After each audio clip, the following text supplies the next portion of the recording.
Seminggu kemarin saya menerima 2 pertanyaan untuk penyusunan RPP. Pertanyaan yang pertama adalah ketika dirasa alokasi waktu yang sangat panjang itu tidak logis dengan jumlah IPK gitu kan. Nah, pertama-tama ya, kalian perlu cek dulu. Sekalian perlu cek dulu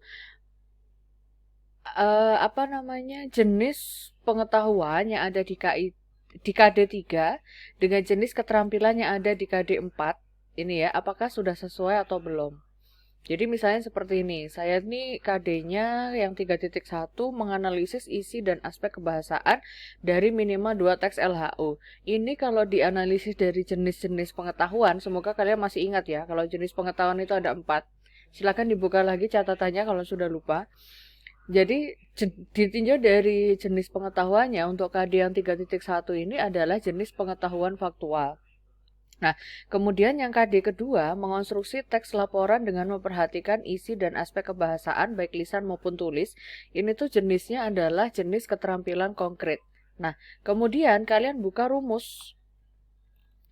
Ya, kalian buka rumusnya tuh yang ini. Ketika KD3-nya itu faktual, kemudian KD4-nya itu konkret, faktual ketemu konkret, maka pilihan model pembelajarannya adalah inquiry atau discovery. Ini kalian bebas, memilih inquiry boleh, memilih yang discovery boleh. Nah, kebetulan ini saya memilih discovery. Apa bedanya inquiry dengan discovery? Bedanya kalian bisa cek pada penjelasan saya yang ini. Nah, silakan dicari ya catatannya ya. Bedanya kalau discovery itu stimulusnya merupakan permasalahan baru yang masih masih awam untuk siswa, atau siswa itu baru memiliki pengetahuan tentang tema itu tapi sedikit sekali gitu. Hanya di permukaannya saja. Kalau yang seperti itu berarti discovery learning. Nah, kalau yang inquiry learning itu masalahnya adalah masalah yang sudah ada, siswa sudah sangat familiar dengan permasalahan tersebut, lalu permasalahan itu kalian angkat sebagai tema dalam pembelajaran. Nah, di sini karena saya memilih discovery learning, maka ada 6 tahapan. Pemberian stimulus, pernyataan, pengumpulan data, pengolahan data, pembuktian, dan juga generalization atau simpulan. Lalu, keenam ini digunakan untuk menguraikan tahapan-tahapan yang ada di kegiatan pembelajaran. Jadi bisa dilihat ya, di sini ada pemberian stimulus, kemudian problem statement, data collection, data processing, data verification, dan generalization. Ini adalah tahapan-tahapan dari discovery learning. Kenapa kok discovery learning saya pilih? Karena saya di sini menyajikan permasalahan baru. Ya, dan keenam tahapan tersebut itu tidak harus habis dalam satu pertemuan. Jadi misalnya ini ya, saya pemberian stimulus sama problem statement ini ikut pertemuan 1. Data collection dan data processing ikut pertemuan 2. Data verification dan generalization ini saya ikut pertemuan 3. Gitu. Jadi tidak harus 6 tahapan discovery learning itu dihabiskan dalam satu pertemuan. Itu kuncinya. Nah, kemudian yang berikutnya adalah kalian tentukan dulu, kalian pastikan dulu alokasi waktu untuk masing-masing KD. Jadi misalnya KD 3.1 itu kan saya alokasi waktunya menurut prosem saya ya, program semester saya itu 6 JP. Kemudian yang KD 4.1 itu menurut program semester saya 7 JP. 6 JP itu sama dengan 3 pertemuan. Maka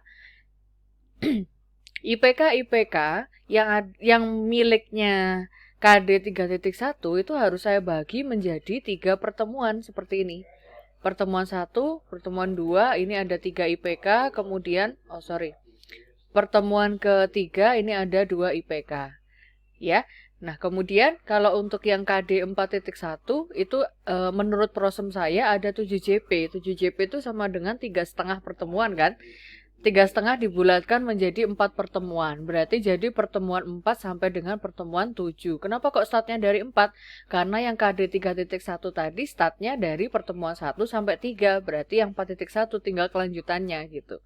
Karena ada 4 pertemuan berarti pertemuan 4, 5, 6, 7. Nah, kemudian IPK yang miliknya KD 4.1 ini dibagi menjadi pertemuan 4, pertemuan 5, pertemuan 6, dan 7. Semakin banyak menurut kalian kegiatannya itu luas dan sulit, itu yang diberi jumlah pertemuan lebih banyak dibandingkan dengan IPK yang lain. Jadi contohnya seperti ini. menukarkan hasil tulisan ke teman untuk dilakukan peer editing dan mempresentasikan hasil tulisan. Ini kan kalau siswanya misalnya satu kelas itu ada 30 ya, meskipun sekarang hybrid ya, 15 orang ada di rumah, 15 orang ada di sekolah, tapi kan mereka masing-masing ini harus presentasi gitu kan. Yang di rumah misalnya presentasinya dengan Flipgrid, yang di sekolah misalnya presentasinya secara langsung. Artinya 30 orang yang dibagi 2, 15 di rumah, 15 di sekolah, itu masing-masing orang memiliki kesempatan untuk presentasi. Nah, karena jumlah pertemuan kita, pertemuan di sekolah ini kebetulan saya SMA ya, itu satu pertemuan itu 2 JP atau sama dengan 90 menit untuk 30 orang kan harus diperhitungkan, jelas nggak selesai dalam satu pertemuan. Maka di sini saya buat 2 pertemuan. Seperti itu. Ini juga apa namanya?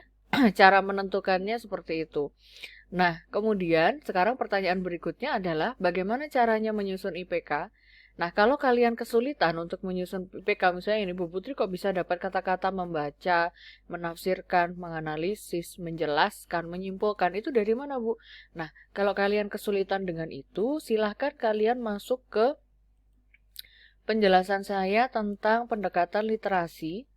Ini ya, yang covernya ini sudah ada, sudah pernah dijelaskan juga di pertemuan keempat atau kalau enggak ketiga.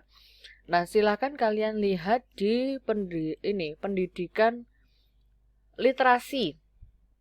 Yang ini nih, tahapan literasi untuk SMP itu ada membaca, memirsa atau menyimak, menafsirkan, menganalisis, dan mengembangkan. Nah, kemudian untuk SMA itu ada membaca, menafsirkan, menganalisis, mengevaluasi, dan memecahkan masalah.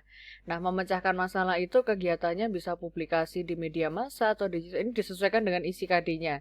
Intinya seperti itu. Juga untuk kegiatan mengevaluasi, di situ saya tulis ada mempresentasikan, ada menulis, ada menjelaskan. Itu sekali lagi disesuaikan dengan isi KD-nya. Seperti itu. Jadi tahapan yang punya saya di IPK tadi itu saya ngambilnya dari sini. Kalau SMP lebih kurang ada 4 ini, kalau SMA lebih kurang ada 5. Jadi kemarin kalau ada yang bilang, Bu punya saya IPK-nya kok cuma 4 untuk 1 KD, nah itu saya curiga. Kalau yang ngomong anak SMP saya nggak curiga lagi, tapi kalau yang ngomong itu anak SMA saya curiga. Kenapa? Karena SMA itu minimal ya, sedikitnya ada 5 ini. 5 ini bisa bertambah, tapi tidak bisa berkurang. Yang SMP juga gitu, tahapannya itu ada 4, tapi ini boleh bertambah, tapi tidak bisa berkurang, seperti itu. Jadi, kalau disimpulkan, bagaimana caranya menentukan IPK, itu adalah dengan melihat ini, tahapan literasi ini ya, SMP punya sendiri, SMA punya sendiri. Lalu yang kedua, pastikan bahwa ini penentuan jenis pengetahuan untuk KD3 dan jenis keterampilan untuk KD4 itu dilakukan secara benar. Seperti saya tadi, KD ketiga saya adalah pengetahuan faktual, yang KD4 saya ini adalah keterampilan konkret. Nah, ketika faktual ketemu konkret, maka pilihannya adalah discovery learning atau inquiry learning. Nah, discovery learning dan inquiry learning itu juga nanti akan menentukan jumlah IPK. Jadi kan tadi saya bilang, ini bisa bertambah tapi tidak bisa berkurang. Bertambahnya itu didasarkan pada apa? Didasarkan pada jenis model pembelajaran yang sudah kalian tentukan berdasarkan hasil analisis KD3 dan KD4. Ya, kemudian tolong dicek lagi alokasi waktu untuk masing-masing KD. Ini melihatnya ke program semester kalian masing-masing. Nah, kemudian yang berikut adalah ketika kegiatan itu dirasa sangat sulit atau tidak sulit tapi membutuhkan waktu lama seperti yang tadi, menukarkan hasil tulisan ke teman dengan presentasi, itu silahkan dibuat lebih dari satu pertemuan. Jadi misalnya seperti ini lebih dari satu pertemuan karena kegiatannya tadi itu memberikan kesempatan untuk setiap siswa bisa melakukan peer editing dan presentasi. Terus yang ini saya buat 2 pertemuan karena ini yang harus dibaca adalah tidak satu teks LHO tapi 2, minimal 2. Minimal loh ya.